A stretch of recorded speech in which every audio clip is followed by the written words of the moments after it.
Hello students, previous lectures में हमने अर्थ के रोटेशन के कारण कोरियोलिस इफेक्ट के बारे में पढ़ा कि किस तरह से अर्थ के रोटेशन के कारण कोरियोलिस इफेक्ट कार्य करता है।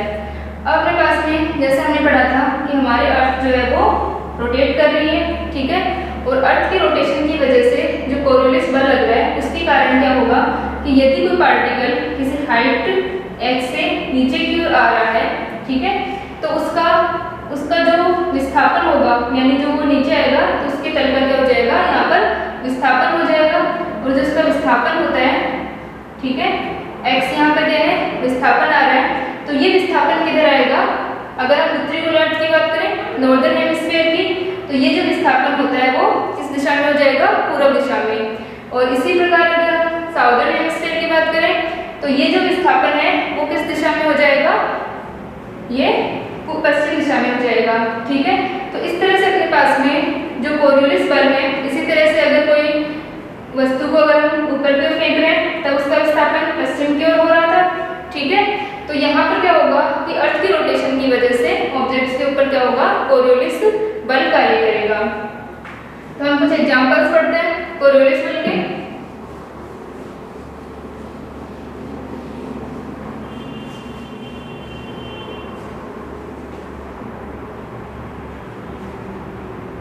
ठीक है, तो हमारा क्वेश्चन है, भूमध्य रेखा पर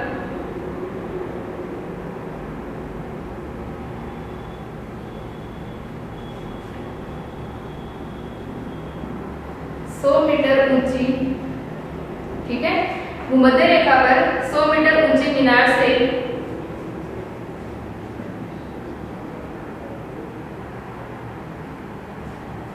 ठीक है 100 मीटर ऊंची मीनार से एक पत्थर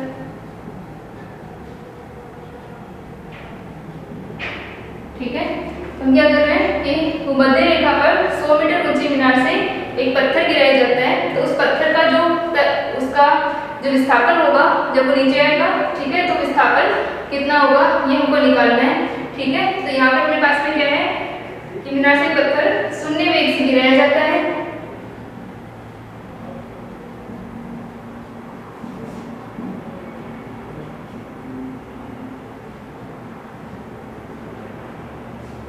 ठीक है।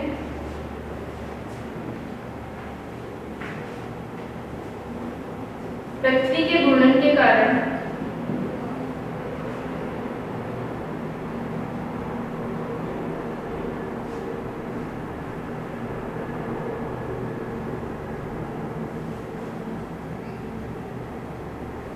ठीक है, पृथ्वी के घूर्णन के कारण क्या होगा, कोरियोलिस बल कार्य करेगा, ठीक है। तो क्या हो जाएगा, पृथ्वी के घूर्णन के कारण उत्पन्न हुआ पत्थर के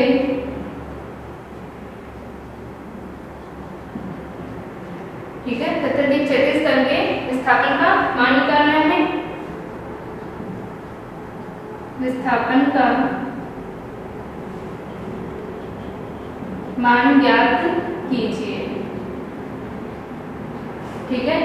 तो हमें क्या दिया हुआ है कि भूमध्य रेखा पर, ठीक है, तो भूमध्य रेखा पर अपने पास में लैम्डा इक्वल टू 0 होता है। तो भूमध्य रेखा पर लैम्डा इक्वल टू 0 पर एक पत्थर जो है उसको शून्य वेग से गिराया जाता है और पृथ्वी के कारण उत्पन्न हुआ पत्थर के क्षैतिज तल के विस्थापन का हमें मान ज्ञात करना है, ठीक है।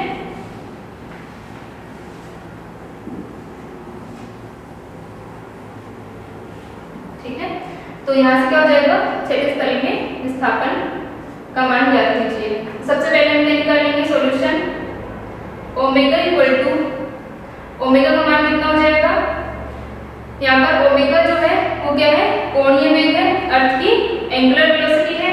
तो यहाँ से ओमेगा इक्वल टू हो जाएगा 2 पाई अपॉन 24 आवर्स, ठीक है।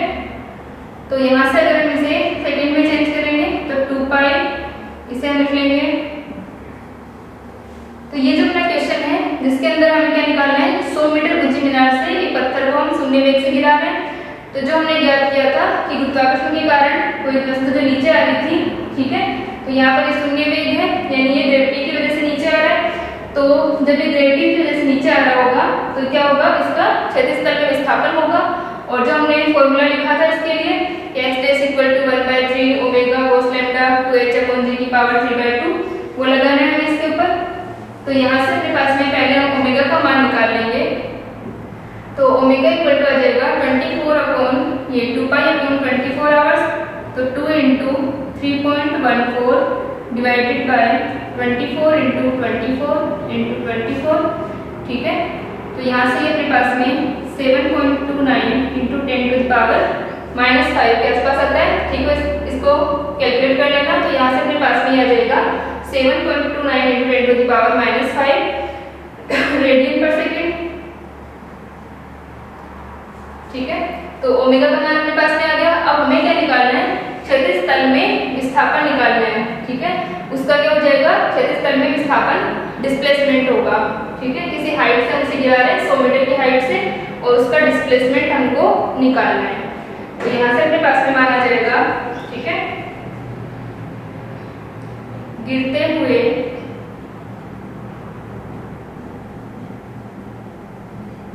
पिंड का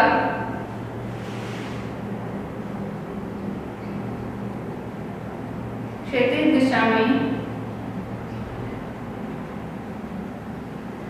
विस्थापन, ठीक है, उसका क्या होगा, डिस्प्लेसमेंट होगा क्षैतिज दिशा में, और वो भी किसमें होगा, ईस्ट में होगा, पूर्व दिशा में, यदि हम उत्तरी गोलार्ध की बात करें, ठीक है। तो यहाँ से अपने पास में कितना हो जाएगा, तो x dash equal to 1/3 omega g cos lambda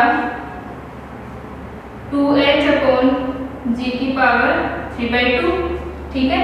यहाँ से अपने पास में क्या था, ये फॉर्मूला था कि 1/3 omega g cos lambda 2h upon g 3/2, और ये भी हम लिख देते हैं कि हम किस में निकाल रहे हैं, पूर्व दिशा में, ठीक है।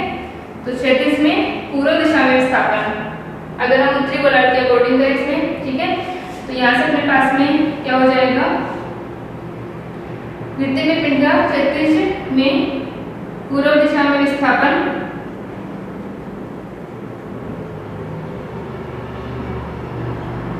तो ये अपने पास में आ जाएगा x dash equal to 1/3 omega g cos lambda 2h upon g की पावर 3/2, और यहाँ से अपन क्या रख लेंगे, इनके मान रख लेंगे, omega g cos lambda 2h और g सबकी वैल्यू जो दी हुई है।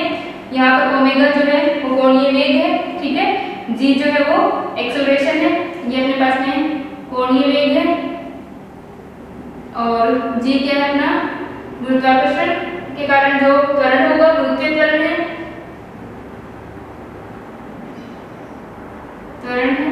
और लैम्डा इक्वल टू 0 हो ही जाएगा इक्वेशन के ऊपर, और h जो अपने को दे रखी है, हाइट अपने को h इक्वल टू अपने को 100 मीटर दे रखी है।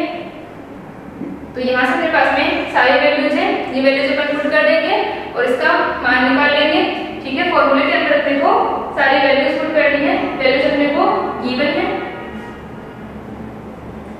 तो यहाँ से अपन वैल्यूज रखें, तो ये हो जाएगा x dash equal to 1/3 omega g cos lambda 7.29 into 10 to power -5, ठीक है। g अपन रखें 9.8, और cos लैम्डा पहले लिख लेते हैं कि लैम्डा इक्वल टू 0, चूंकि लैम्डा इक्वल टू 0 वो मध्य रेखा के लिए, तो इसलिए cos लैम्डा इक्वल टू 1, तो cos लैम्डा इक्वल टू कितना हो गया, 1 हो गया। तो ये अपने पास में आ जाएगा 2 इंटू h का मान कितना है 100 डिवाइडेड बाय 9.8, और ये पावर 3/2। तो इस तरह से अपन इसको सोल्व कर लेंगे कि ये अपने पास में कितनी वैल्यूज है, ठीक है। सारी वैल्यूज हम इसमें पुट कर लेंगे और इसका मान निकाल लेंगे, ठीक है। तो यहाँ से अपने को इस तरह से गिवन होगा कि हमें कितनी हाइट से पत्थर को गिराया गया है और कहाँ पर हमें उसका विस्थापन निकालना है। तो ये सारी वैल्यूज हम इसके अंदर पुट कर लेंगे। तो x डैश इक्वल टू, इनको हम सोल्व करते हैं, ये अप्रोक्सीमेट 0.022 मीटर आता है, ठीक है। तो ये हमारा क्या है, क्षैतिज दिशा में विस्थापन है, क्षैतिज में विस्थापन होगा, ठीक है। जैसे हमने एग्जाम्पल को डेरिवेशन किया था कि जब वो हाइट से आ रहा था तो उस तरह से विस्थापित हुआ था, ठीक है। और जो दूसरा अपना था उसके अंदर क्या था कि जब हमने इसको ऊपर की ओर फेंका था तो उसका विस्थापन पश्चिम की ओर हुआ था, ठीक है। तो इस तरह से हम इसको ये वाली कंडीशन के लिए सॉल्व कर रहे हैं। तो डिस्प्लेसमेंट का मान जो है अपने पास में इस तरह से आ जाएगा। ठीक है, यहाँ तक कर लें इसको।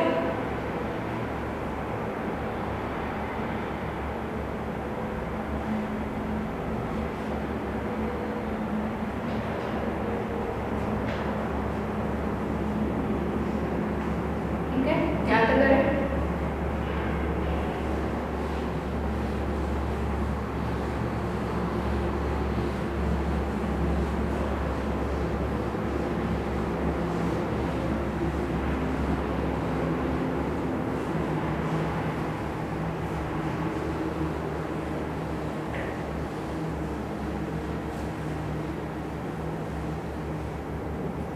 नेक्स्ट अपना क्वेश्चन है 500 ग्राम द्रव्यमान, ठीक है, द्रव्यमान का एक कण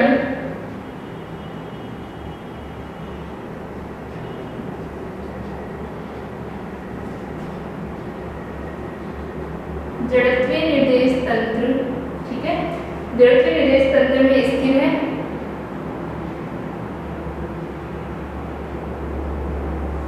इसकी गति की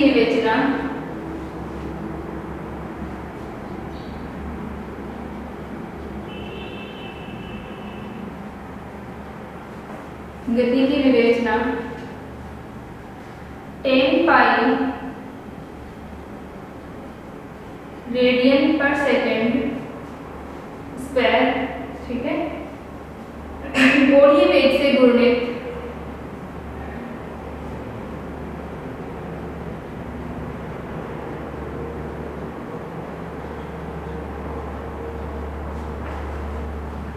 तंत्र में कीजिए।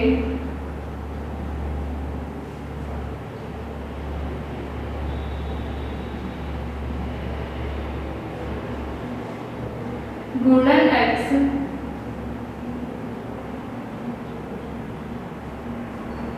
कण से 15 सेंटीमीटर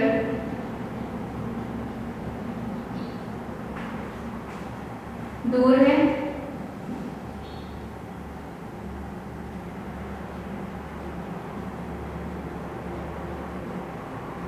कोरियोलिस बल है। अब केंद्रीय बलों का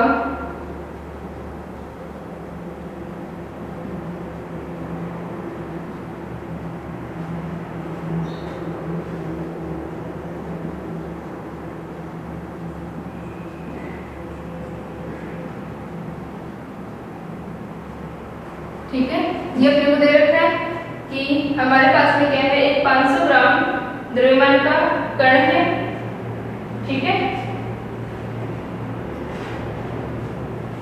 तो यहाँ से अपने को इस क्वेश्चन के अंदर अपने को दे रखा है कि हमारे पास में जो पार्टिकल है वो कितना है, 500 ग्राम का है। ठीक है, तो हम इसमें लिख लेंगे सॉल्यूशन अपने पास में कि कण का द्रव्यमान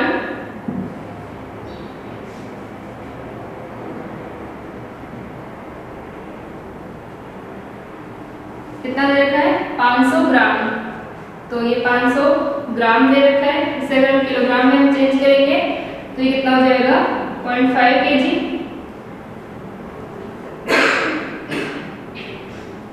ठीक है, तो जो पार्टिकल का मास हमें 500 ग्राम दे रखा है, ये अपने पास आ जाएगा 0.5 kg।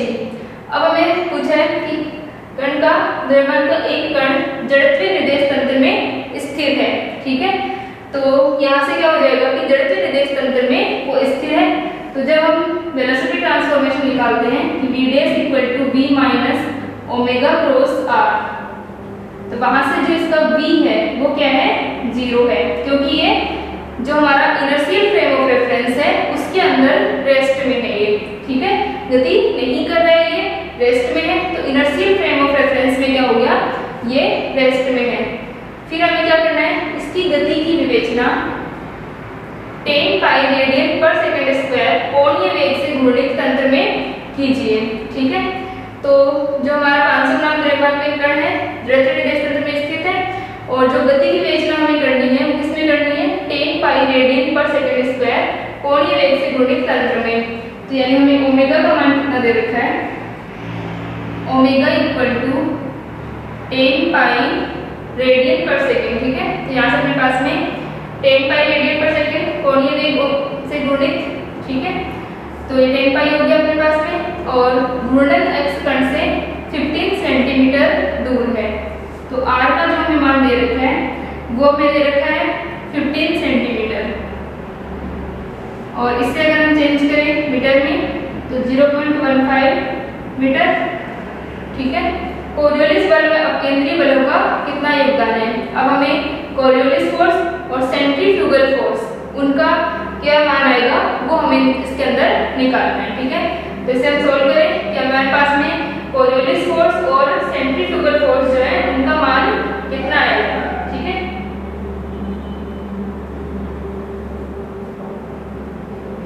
तो यहाँ से अपने पास में क्या हो जाएगा, सबसे पहले हम वेग का रूपांतरण समीकरण लिखें। ठीक है, तो क्या हो जाएगा, घूर्णित निर्देश तंत्र में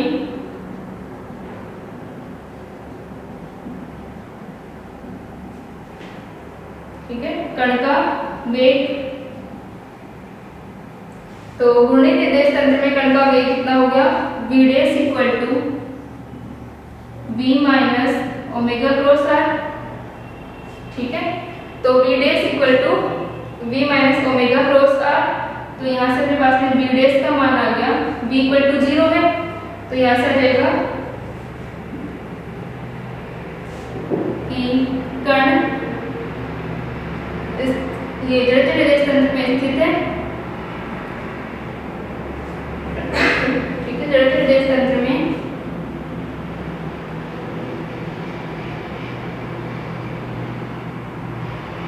स्थिर है, अतः v dash equal to minus का ओमेगा क्रॉस r।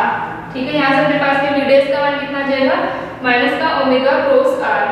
अब हमें क्या निकालना है, कोरियोलिस बल और सेंट्रीफ्यूगल फोर्स। ठीक है, तो यहाँ से क्या हो जाएगा, कोरियोलिस बल के लिए अपने पास में फॉर्मूला क्या होता है, ये फॉर्मूला अलग से लिखना है एक बार। ठीक है, इसे यहाँ तक लिख लें, ये अलग से लिखना है। कोरियोलिस बल के लिए अपने पास में फॉर्मूला होता है F equal to 2m minus का 2m omega cross v dash. ठीक है, ये अपना किसका होता है, कोरियोलिस बल का। F इक्वल टू माइनस का 2m omega cross v dash, और जो हमारा सेंट्रीफ्यूगल फोर्स होता है अपकेंद्रीय बल। ठीक है, ये हमारा कोरियोलिस फोर्स है, और दूसरा जो हमारा अपकेंद्रीय बल होगा सेंट्रीफ्यूगल फोर्स, उसके लिए क्या फॉर्मूला हो जाएगा,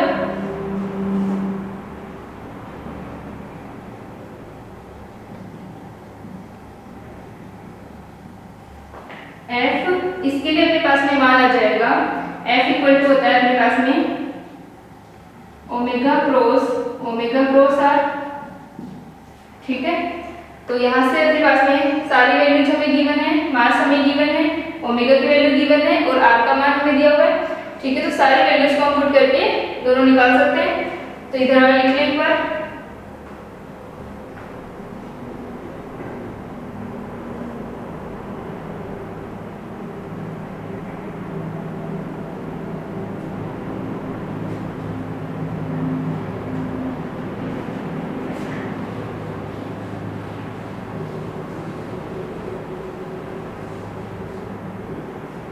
ठीक है, तो यहाँ से क्या हो जाएगा अपने पास में, घूर्णित निर्देश तंत्र में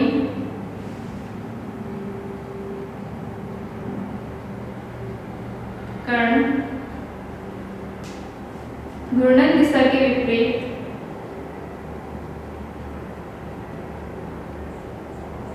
विपरीत वृत्ताकार पथ में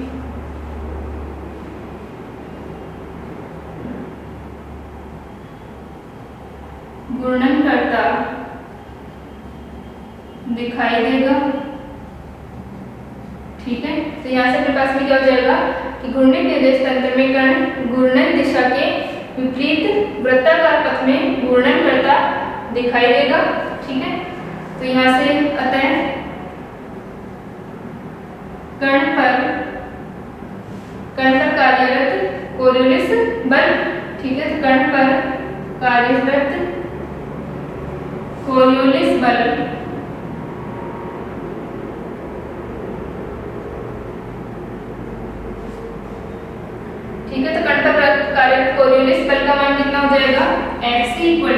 माइनस का 2m omega cross v dash. ठीक है, तो यहाँ से अपने पास में हो जाएगा माइनस का 2m omega cross v dash.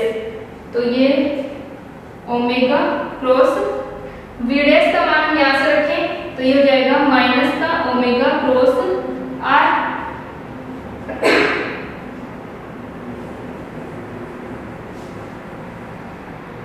तो ये यहाँ से अपने पास में आ जाएगा माइनस माइनस प्लस हो गया 2m ओमेगा क्रॉस r, यहाँ हम से लिख सकते हैं 2m ओमेगा स्क्वायर r। ठीक है, तो ये कितना हो गया 2m ओमेगा स्क्वायर r। तो यहाँ से अपने पास में ये वैल्यू आ जाएगी 2m का मान कितना दिया हुआ है हमें, m इक्वल टू दे रखा है, मास इसका 500 ग्राम था। तो ये यहाँ से अपने पास में क्या होगा, ये वैल्यू आ जाएगी 2 क्रॉस ये 500 तो 0.5, ठीक है, इनटू ओमेगा स्क्वायर। तो ओमेगा हमको दे रखा है 10 पाई इसका स्क्वायर और r हमको दे रखा है 15 सेंटीमीटर 0.15 सेंटीमीटर। ठीक है, तो यहाँ के लिखने से इसको मल्टीप्लाई करके अपने पास में क्या जाएगा, कोरियोलिस फोर्स का मान आ जाएगा।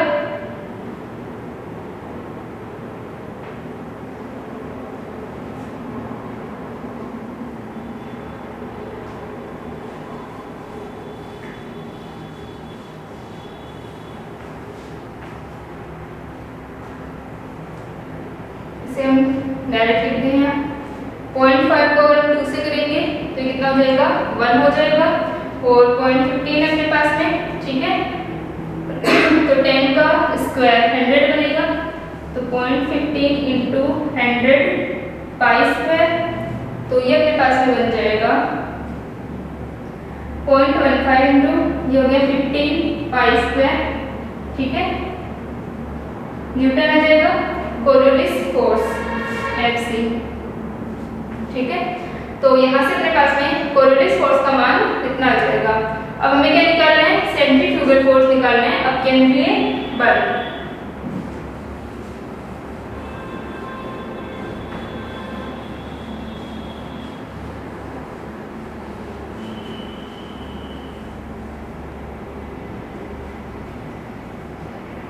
तो यहाँ से आ जाएगा अपकेंद्रीय बल इक्वल टू माइनस का m omega cross r।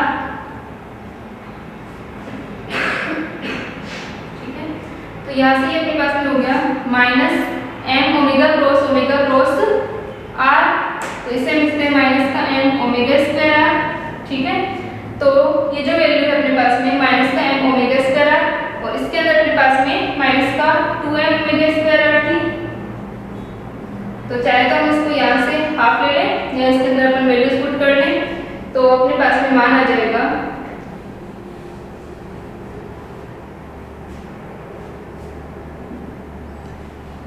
m का मान हमें गिवन है 0.5 ओमेगा स्क्वायर 10 पाई का स्क्वायर।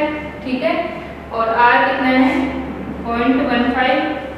तो यहाँ से अपने पास में आ जाएगा 7.5 पाई स्क्वायर। ठीक है, न्यूटन। तो ये अपने पास में क्या आ गया, कोरियोलिस फोर्स आ गया और ये अपने पास में क्या आ गया, सेंट्रीफ्यूगल फोर्स आ गया। ठीक है, तो इस तरह से हम क्या कर सकते हैं, इनका मान निकाल सकते हैं। यहाँ पर अपने को क्या दिया हुआ था कि हमारा जो पार्टिकल है उसको हमें किसके रिस्पेक्ट में निकालना था, जो हमारे रोटेशनल फ्रेम ऑफ रेफरेंस थी उसके रिस्पेक्ट में हमें निकालना था। ठीक है, तो उसके रिस्पेक्ट में हम ज्ञात कर रहे हैं और बाकी जो सारी वैल्यूज थी अपनी वो उसको हमें गिवन थी। ठीक है, तो इस तरह से हम इनका मान निकाल सकते हैं।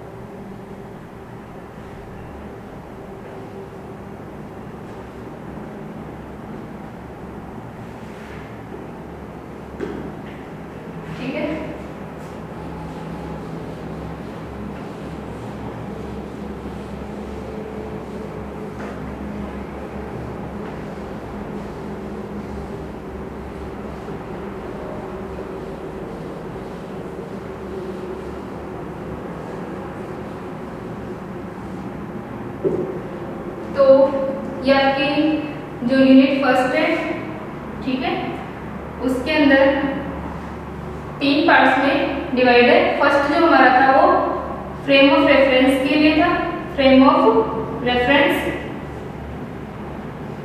और निर्देश तंत्र, ठीक है।